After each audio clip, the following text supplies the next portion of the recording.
Good morning बच्चों। देखिए, जो चैप्टर था उसमें हम लोग केवल trading account, profit and loss account और बैलेंस शीट पढ़े थे।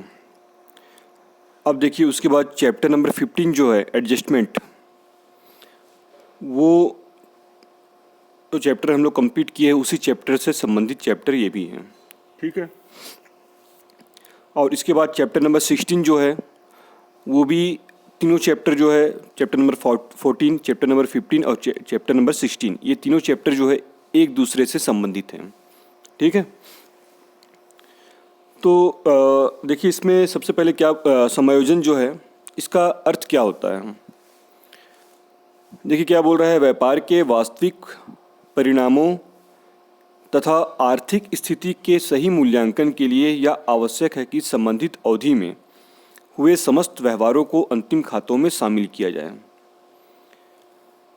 इसके अभाव में अंतिम खातों से मिलने वाली जानकारियां भ्रामक एवं असत्य होगी। क्या बोल रहा है कि व्यापार का जो एक्चुअल रिजल्ट होगा, ठीक है, तथा जो फाइनेंशियल स्टेटस जो है उसका सही मूल्यांकन करने के लिए, सही वैल्यूएशन करने के लिए आवश्यक है कि संबंधित अवधि में, उस अवधि में जिस अवधि का हम लोग क्या कर रहे हैं, फाइनेंशियल स्टेटमेंट तैयार कर रहे हैं। ठीक है।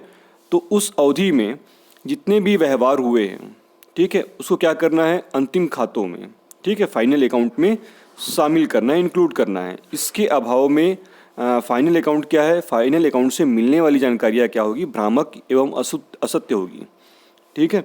अब देखिए वो जानकारियाँ क्या होगा उसको हम लोग आगे पढ़ेंगे। अब देखिए समायोजन का शाब्दिक अर्थ क्या है, एडजस्टमेंट का मीनिंग क्या बोल रहा है। ठीक बैठाना अर्थात व्यवस्थित करने से है। अतः एक अवधि विशेष के छूटे हुए व्यवहारों को लिखना, अपूर्ण लेखों को पूर्ण करना, असंबंधित व्यवहारों को अलग करना तथा त्रुटियों का सुधार करना ही समायोजन है। ठीक है। समायोजन के बारे में क्या बोल रहा है कि ठीक बैठाना व्यवस्थित करने से है। जैसे एग्जाम्पल के तौर पे मैं आपको बता रहा हूँ कि आपके क्लास में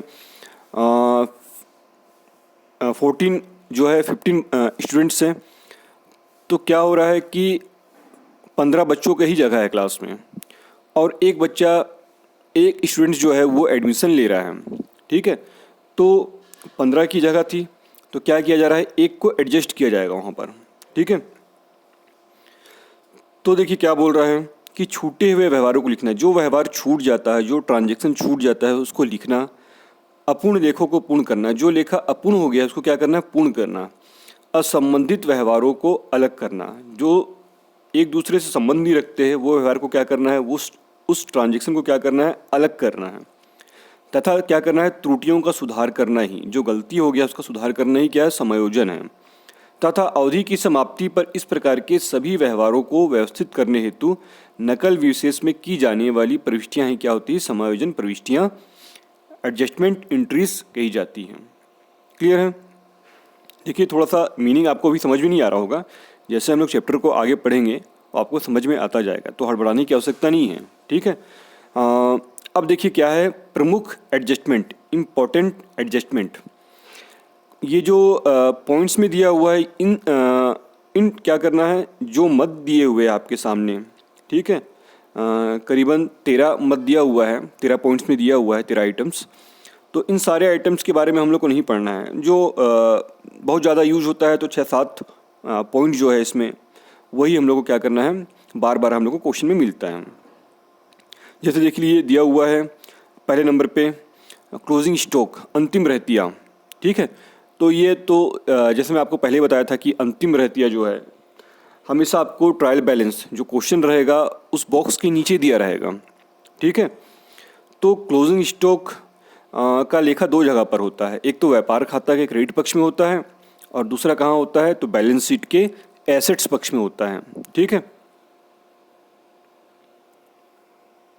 अब देखिए दूसरा है अदत्त व्यय, जिसको इंग्लिश में बोलते हैं आउटस्टैंडिंग एक्सपेंसेस।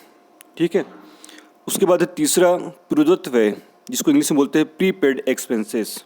उसके बाद है चौथा उपार्जित आय, जिसको एक्यूरेट इनकम बोला जाता है। ठीक है। उसके बाद है पांचवा अग्रिम प्राप्त आय या अनुपार्जित आय। इसको इंग्लिश में बोलते हैं इनकम रिसीप्ट्स इन एडवांस और अनइयर्नेड इनकम। याद रखिएगा सब चीज़ इंग्लिश में, क्योंकि इंग्लिश में ही मैं टोटल जो है बताऊंगा। उसके बाद है छठवें नंबर पे मूल्यह्रास, डेप्रिसिएशन। तो मूल्यह्रास का हम लोग चैप्टर भी पढ़ चुके हैं, ठीक है। उसके बाद सातवें नंबर पे डूबत ऋण, बैड डेप्ट्स। उसके बाद आठवें नंबर पे डूबत ऋण के लिए आयोजन, प्रोविज़न फॉर बैड डेप्ट्स। देनदारों पर छूट के लिए आयोजन, provision for discount on debtor, ठीक है। उसके बाद 10वें नंबर पे है लेनदारों पर छूट के लिए आयोजन, provision for discount on creditors. उसके बाद 11वें नंबर पे पूंजी तथा आहरण पर ब्याज, interest on capital and driving. उसके बाद 12वें नंबर पे इंटरेस्ट ऑन लोन, ऋण पर ब्याज। उसके बाद 13वें नंबर पे स्पेशल एडजस्टमेंट, ठीक है। तो अब देखिए इसको हम लोग जो पॉइंट में देखिए इसको एक एक करके एक्सप्लेन किया जाएगा।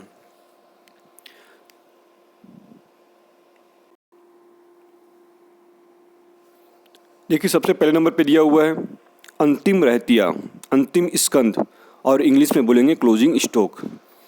देखिए अंतिम रहतिया का अर्थ, मीनिंग ऑफ क्लोजिंग स्टॉक।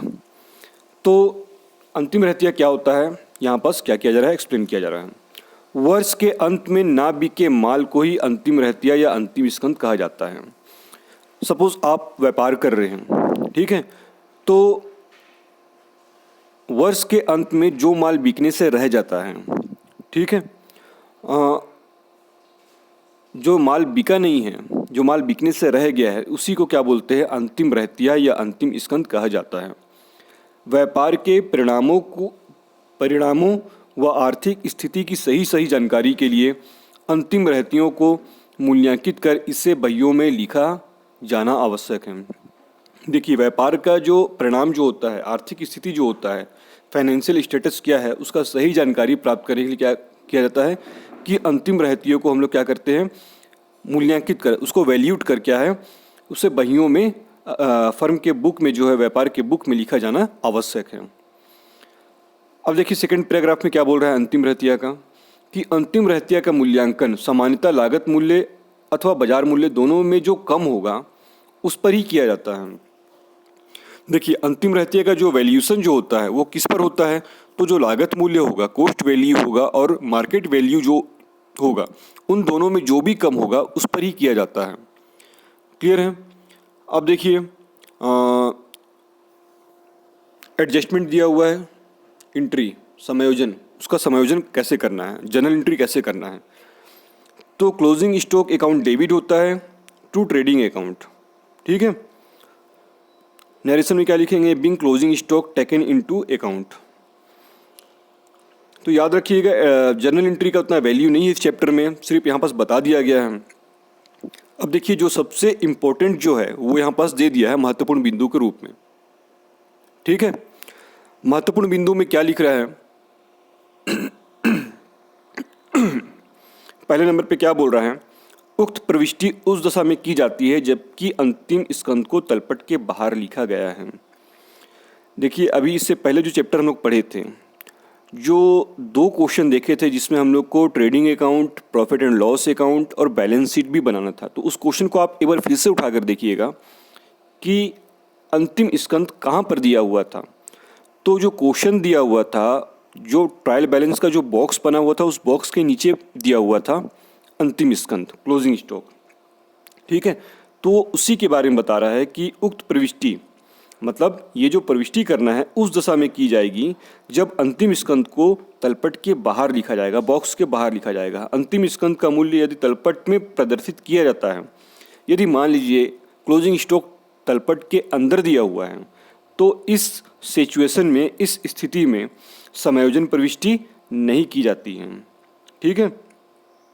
अब दूसरा देखिए पॉइंट क्या बोल रहा है, अंतिम स्कंद को व्यापार खाते के क्रेडिट पक्ष में तथा चिट्ठे के संपत्ति पक्ष में लिखा जाता है। अभी मैंने आपको बताया था कि क्लोजिंग स्टॉक को कहाँ लिखा जाता है, व्यापार खाते के क्रेडिट पक्ष में, और चिट्ठा जब बनाएंगे, बैलेंस शीट जब बनाएंगे, तो बैलेंस शीट के एसेट्स पक्ष में, आपके दाहिने हाथ के साइड में जो पक्ष होता है एसेट्स का, उस पक्ष में लिखा जाता है। अंतिम स्कंद यदि तलपट में प्रदर्शित किया गया है तो इसे चिट्ठे में इस स्थिति में, इस सिचुएशन में इसे केवल चिट्ठे के संपत्ति पक्ष में लिखा जाता है। अगर closing stock balance sheet question के ट्रायल बैलेंस के अंदर में दिया हुआ है, ठीक है, बाहर में बॉक्स के बाहर नहीं दिया हुआ है, तो क्या किया जाता है, इस सिचुएशन में केवल बैलेंस शीट के संपत्ति पक्ष में लिखा जाएगा, ठीक है, व्यापार खाता में नहीं लिखा जाएगा। क्लियर है? तो आपको क्लोजिंग स्टॉक के बारे में समझ में आ गया होगा। अब देखिए सेकेंड जो है वो क्या है, अदत्त व्यय, ठीक है, इसको इंग्लिश में बोलते हैं आउटस्टैंडिंग एक्सपेंसेस।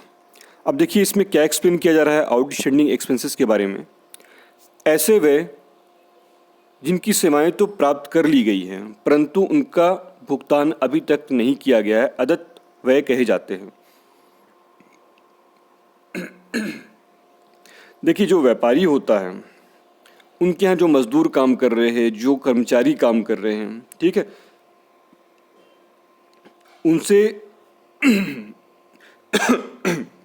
उनसे क्या है, जो व्यापारी होता है उनसे सेवाएं तो ले लेता है परंतु उसका भुगतान जब मंथ कंप्लीट होगा, महीना कंप्लीट होगा, तो महीना कंप्लीट होने के बाद ही उनको भुगतान किया जाता है, ठीक है। तो ऐसे भुगतान को, ऐसे व्यय को अदत्त व्यय कहा जाता है। जैसे मैं आपको एग्जांपल के तौर पे बता रहा हूँ, जैसे स्कूल में जो टीचर होते हैं, ठीक है, तो अभी कौन सा मंथ चल रहा है, जनवरी चल रहा है। अभी देखिए हम लोग जनवरी में सेवा दे रहे हैं स्कूल में, ठीक है, पर जनवरी का सैलरी हम लोगों को कब मिलेगा, फरवरी में मिलेगा, ठीक है। तो स्कूल के लिए क्या हो गया कि जनवरी तक का अगर लेखा बना रहा है, ठीक है, तो वो जनवरी का जो सैलरी हो जाएगा वो आउटस्टैंडिंग हो जाएगा, अदत्त व्यय हो जाएगा। क्लियर है? अब देखिए आगे क्या बोल रहा है, साधारणतः व्यापार में मजदूरी, किराया, वेतन आदि का भुगतान सेवाएं प्राप्त करने के बाद किया जाता है। अब देखिए व्यापार में जो आइटम्स, जो एक्सपेंसेस होते हैं, कुछ एक्सपेंसेस ही ऐसे होते हैं जिनका भुगतान जो है सेवा प्राप्त करने के बाद किया जाता है, जैसे मजदूरी हो गया, किराया हो गया, वेतन हो गया, ठीक है।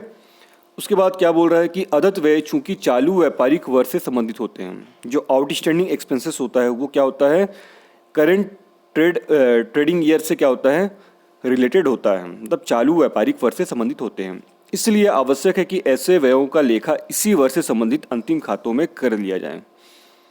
जो आउटस्टैंडिंग एक्सपेंसेस होते हैं उनका संबंध किससे होता है, चालू वर्ष से होता है, तो उसका लेखा भी जो है उसी वर्ष के अंतिम खातों में कर लिया जाए, ठीक है। अब देखिए यहाँ पास एग्जाम्पल दिया हुआ है, जैसे कर्मचारी को चालू माह का वेतन अगले माह की पहली तारीख को दिया जाता है। कोई भी कर्मचारी काम कर रहा है, मजदूर काम कर रहा है, ठीक है, तो उसको चालू माह का वेतन, जैसे मैं अभी आपको बताया, ठीक है, कि स्कूल में जो टीचर पढ़ा रहे हैं उसको, जैसे हम लोग पढ़ा रहे हैं तो हम लोग को जनवरी का सैलरी कब मिलेगा, फरवरी में मिलेगा। ये जरूरी नहीं कि 1 तारीख को ही मिले, 5 तारीख, 10 तारीख कभी मिल सकता है, ठीक है। और यदि किसी व्यापारी के वार्षिक खाते 31 मार्च को बंद किए जाते हैं, मान लेते हैं कि कोई व्यापारी है, या तो उसका खाता 31 दिसंबर को बंद होता है या तो 31 मार्च को बंद होता है, तो इस स्थिति में मार्च माह का वेतन कब मिलेगा, अप्रैल में मिलेगा। तो मार्च माह का जो वेतन है वो क्या हो जाएगा, उस वर्ष के लिए, उस फाइनेंशियल ईयर के लिए क्या हो जाएगा, आउटस्टैंडिंग हो जाएगा, अदत्त हो जाएगा, क्योंकि इनका भुगतान जो है अप्रैल में किया जाना है, ठीक है। इस प्रकार के व्यय व्यापारिक वर्ष से संबंधित होते हैं। जो व्यय होते हैं, कोई भी चाहे वो मजदूरी हो, वेतन हो या किराया हो, वो क्या होता है कि व्यापारिक वर्ष से संबंधित होते हैं, अतः इन व्ययों को संबंधित वर्ष के लाभ हानि खाते में शामिल किया जाना चाहिए। अब देखिए इसका जर्नल एंट्री कैसे किया जाता है। उक्त व्ययों के लिए मुख्य जर्नल में निम्नानुसार समायोजन प्रविष्टि की जाएगी। अब देखिए यहाँ पास जर्नल प्रविष्टि आप लोगों को करके बताया गया है। व्यय खाता डेबिट हो जाएगा, ठीक है। व्यय का नाम, जो भी एक्सपेंसेस होगा उस एक्सपेंसेस का नाम हम लोग वहाँ पास डेबिट में लिखेंगे। जैसे सैलरी है तो सैलरी अकाउंट, मजदूरी है तो वेजेस अकाउंट, और किराया है तो रेंट अकाउंट, डेबिट कर देंगे। और क्रेडिट में क्या लिखेंगे, अदत्त व्यय खाते से to outstanding expenses account. Narration में क्या लिखेंगे, बिंग एक्सपेंसेस आउटस्टैंडिंग, ठीक है। तो मैं पहले ही बताया हूँ कि इस चैप्टर में जर्नल एंट्री उतना आवश्यक नहीं है, मैं सिर्फ आप लोगों को बता दे रहा हूँ। अब देखिए महत्वपूर्ण बिंदु में क्या दिया हुआ है।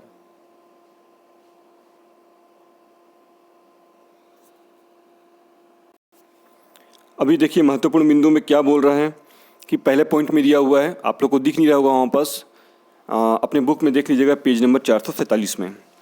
पहले नंबर पे जो है महत्वपूर्ण बिंदु में वो क्या है, अदत्त व्यय खाता एक व्यक्तिगत खाता होता है। ठीक है, क्या होता है, अदत्त व्यय खाता जो होता है वो एक अव्यक्तिगत खाता होता है, सॉरी व्यक्तिगत खाता होता है। ठीक है, पर्सनल अकाउंट होता है।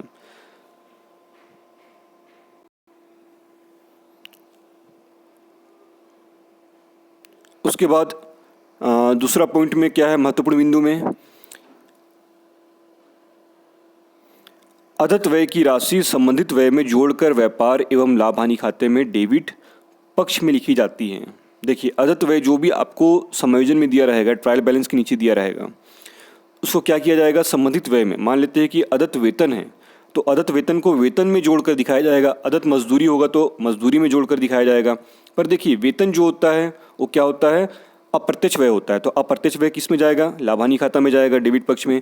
और अगर मजदूरी है तो मजदूरी क्या होता है, प्रत्यक्ष व्यय होता है। ठीक है, तो प्रत्यक्ष व्यय किस में जाता है, व्यापार खाता में जाता है। तो उसी चीज़ को यहाँ पर बता रहा है कि अदत्त व्यय की राशि जो है संबंधित व्यय में जोड़कर, उसी जो उससे संबंध रखता है उस व्यय में जोड़कर क्या है, व्यापार एवं लाभ हानि खाते के डेबिट पक्ष में लिखी जाती है। फिर उसके बाद तीसरा पॉइंट क्या बोल रहा है, अदत्त व्ययों की,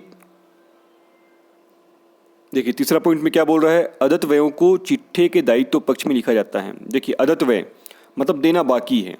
अगर आप व्यापार कर रहे हैं और अदत्त व्यय आपके सामने है, ठीक है, आउटस्टैंडिंग एक्सपेंसेस मतलब आपने नहीं दिया है तो आपके लिए क्या होगा, लायबिलिटी होगा, दायित्व होगा।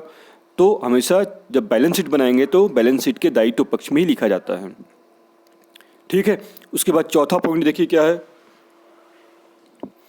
यदि अदत्त व्यय तलपट में उपस्थित है तो इसे केवल चिट्ठे के दायित्व पक्ष में लिखा जाता है।